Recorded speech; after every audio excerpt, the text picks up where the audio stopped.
warahmatullahi wabarakatuh. Selamat siang anak-anak. Waalaikumsalam warahmatullahi wabarakatuh. Siang Ibu. Baik, gimana nih kabar pada hari ini? Baik Bu. Sebelum kita memulai pelajaran pada hari ini, untuk ketua kelas mohon dipimpin doanya ya. Baik Bu, sebelum kita mulai pelajaran, sebaiknya kita berdoa terlebih dahulu agar materi yang diajarkan oleh Ibu bermanfaat dan diterima. Berdoa mulai.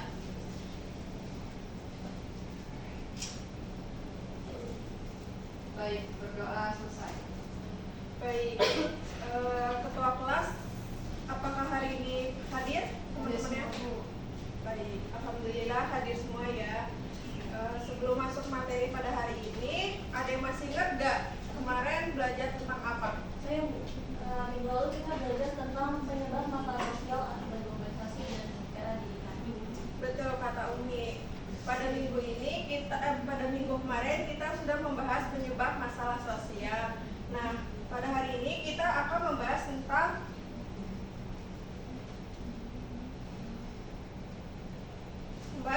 ragam masalah sosial akibat globalisasi dan di era digital. Setelah ini kita akan membahas apa itu ragam masalah sosial. Ada yang tahu? Saya mau coba jawab Bu. Jadi itu kalau masalah ragam sosial ini merupakan bentuk permasalahan yang muncul dalam masyarakat yang dapat mempengaruhi banyak orang dan memerlukan solusi ya Bu ya. Iya betul.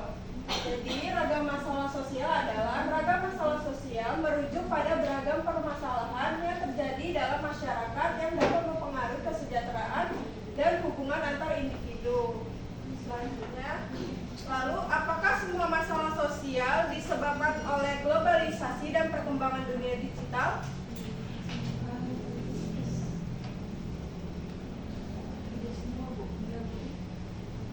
Hampir semuanya tapi tidak semua.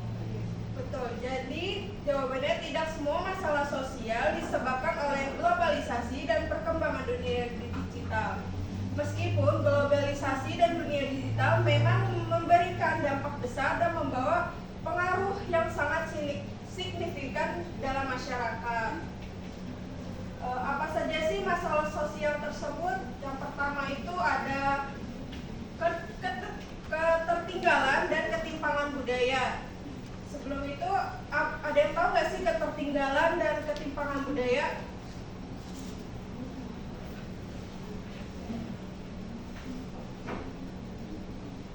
Saya Bu, ketertinggalan budaya itu adalah kondisi di mana sekelompok masyarakat tidak dapat mengikuti perubahan budaya yang cepat.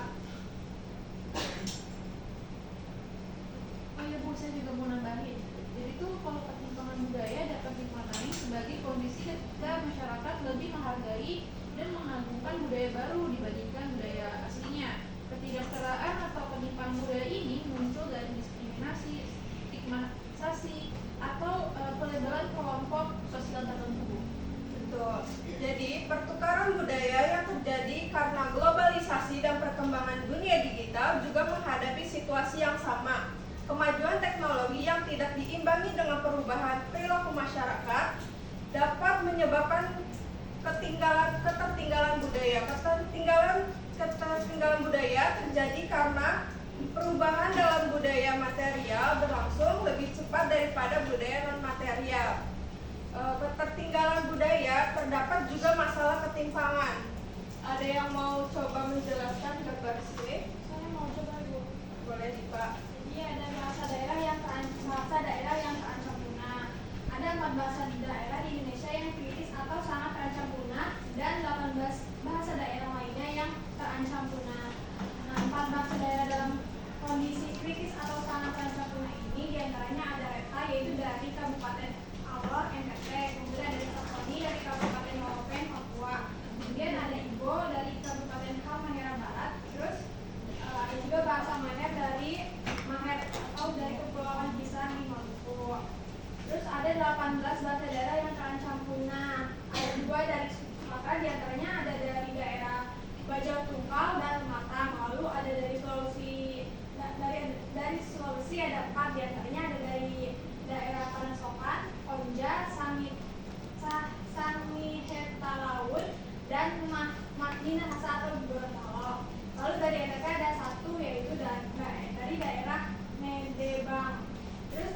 Maluku itu ada dua, yaitu ada dari daerah Tulung dan daerah Samosir. Kemudian dari Papua ada 9 daerah, diantaranya ada dari Mader, Nangla, Uspu, Maklew, BKU, terus Mansin Borai, Dubu, Irarutu, dan Kondina. Ya betul, apa yang dikatakan seperti Pak. Seperti yang kita ketahui, Indonesia memiliki banyak bahasa daerah yang tersebar di seluruh pulau.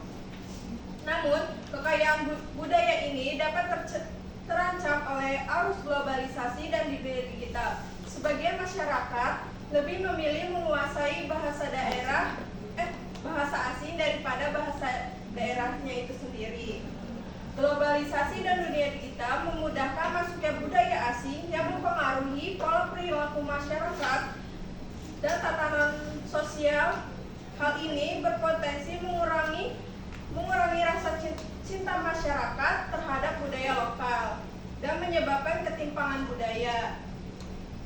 Selanjutnya itu membahas kerusakan lingkungan. Kerusakan lingkungan di era globalisasi merupakan isu yang kompleks dan melibatkan berbagai faktor yang saling berinteraksi. Globalisasi yang mengaitkan dengan meningkatkan perdagangan internasional, penggerakan manusia, informasi, dan teknologi telah membawa perubahan signifikan pada lingkungan alam. Yaitu ada beberapa aspek kerusakan lingkungan di era globalisasi. Yang pertama itu meningkatkan emisi gas rumah kaca, yang dimana globalisasi telah menyebabkan peningkatan aktivitas industri dan transportasi yang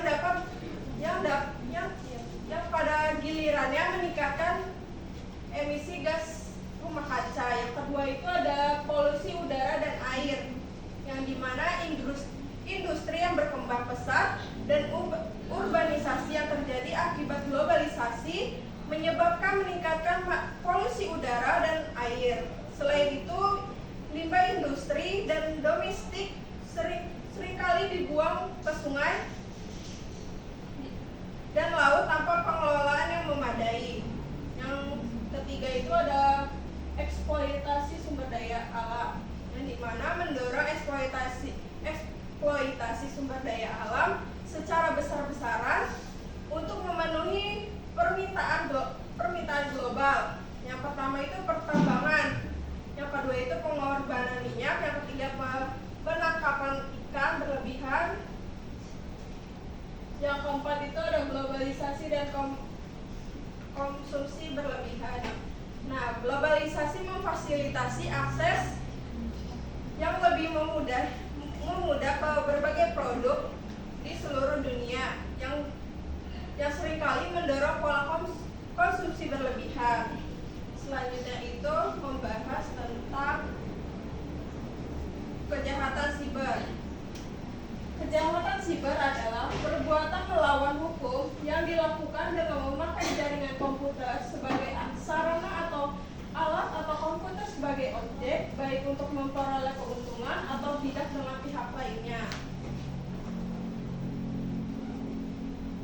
Yang berikutnya ada faktor penyebab kejahatan siber. Yang pertama itu ada akses internet yang tidak terbatas, di mana penggunaan internet yang semakin banyak dan akses mudah menciptakan peluang bagi perilaku kejahatan untuk melakukan aksi mereka. Yang kedua itu kelalaian penggunaan komputer, di mana penggunaan yang tidak sehari-hari seperti menggunakan kata sandi yang lemah atau membuka tautan yang dapat mencurigakan kita dapat menjadi sasaran empuk bagi perilaku kejahatan itu sendiri. Yang ketiga itu sistem keamanan jaringan yang lemah, di mana jaringan yang tidak dilindungi dengan baik dapat dieksploitasi oleh penjahat untuk mencuri data atau menggunakan layanan kita.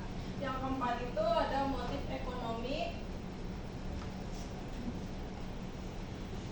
yaitu banyak kejahatan siber dilakukan untuk mendapatkan keuntungan finansial seperti pencurian identitas atau penipuan online. Yang kelima itu ada motif politik, di mana kejahatan siber juga bisa memotivasi oleh tujuan politik seperti meretas situs pemerintah atau menyebarkan propaganda. Yang keenam itu ada perkembangan teknologi informasi, di mana kemajuan teknologi seringkali lebih cepat daripada pengembangan sistem keamanan, menciptakan celah yang dapat dimanfaatkan oleh penjahat. Yang terakhir itu ada globalisasi. Globalisasi memperluas jangkauan atau skala operasional kejahatan, memungkinkan pelaku untuk beroperasi dari mana saja dan menargetkan korban dari berbagai negara. Nah, seperti yang kita ketahui, di zaman sekarang banyak sekali kejahatan siber dengan berbagai motif dan jenisnya. Yang pertama itu ada penipuan phishing, yang dimana penipuan phishing ini adalah usaha memperoleh informasi seperti kata sandi, nomor kartu kredit atau data pribadi lainnya. Yang kedua itu cyberstalking, yang dimana cyberstalking ini penggunaan teknologi digital untuk menguntit atau mencela individu atau kelompok atau organisasi. Yang ketiga itu peretasan. Peretasan adalah aktivitas ilegal untuk mengakses sistem komputer, jaringan, atau data tanpa izinnya. Dan terakhir itu cyberbullying, yang dimana cyberbullying ini adalah penggunaan teknologi seperti internet dan ponsel. Hal ini untuk melecehkan atau mengintimidasi seseorang atau mempermalukan seseorang itu sendiri. Baik, material sampai segini. Ada yang bisa kasih contoh sama efek dari keempat jenis kejahatan ini enggak? Saya mau coba. Saya tuh ingin memberikan satu contoh cyberbullying. Jadi contoh perilaku bullying yang sering terjadi di sekitar itu adalah bullying verbal. Nah, misalnya itu kayak seorang siswa di sekolah yang diejek dan diberikan julukan menghina oleh teman-temannya karena penampilannya atau latar belakang keluarganya. Nah, ejekan ini tuh bisa terjadi di kelas, saat istirahat, ataupun melalui sosial media. Nah, kalau efek dari bullying ini sangat serius dan juga berdampak panjang. Contohnya tuh kayak di psikologisnya, korban itu dapat mengalami stres, kecemasan, depresi, dan juga kehilangan rasa percaya diri. Nah, yang kedua ada akademis. Korban bullying mungkin mengalami penurunan prestasi akademik karena kehilangan konsentrasi, motivasi, dan juga minat dalam belajar. Mereka juga mungkin sering absen dari sekolah untuk menghindari pelaku bullying. Yang ketiga ada fisik, yaitu bullying dapat menyebabkan gangguan tidur, sakit kepala, dan juga masalah kesehatan lainnya akibat stres yang dialami. Nah, yang terakhir itu dari sosial. Korban bullying ini mungkin kesulitan membangun dan mempertahankan hubungan sosial yang sehat. Mereka mungkin menarik diri dari pergaulan dan mengalami kesulitan dalam berinteraksi dengan orang lain. Terima kasih Nuraini. Tepuk tangannya dulu dong buat Nuraini. Setelah ini Ibu ada kuis. Nah, soal pertama itu globalisasi menyebabkan penyebaran budaya secara cepat dan luas. Salah satu dampak negatif dari proses ini adalah, boleh ya dipikir-pikir dulu.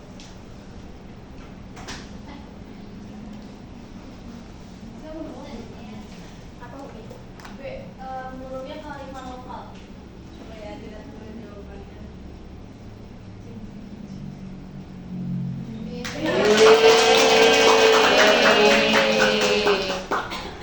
Yang terakhir, salah satu dampak negatif dari era digital adalah meningkatkan kasus perundingan di dunia maya yang dikenal dengan istilah ada yang ya, boleh. Cyberbullying bukan?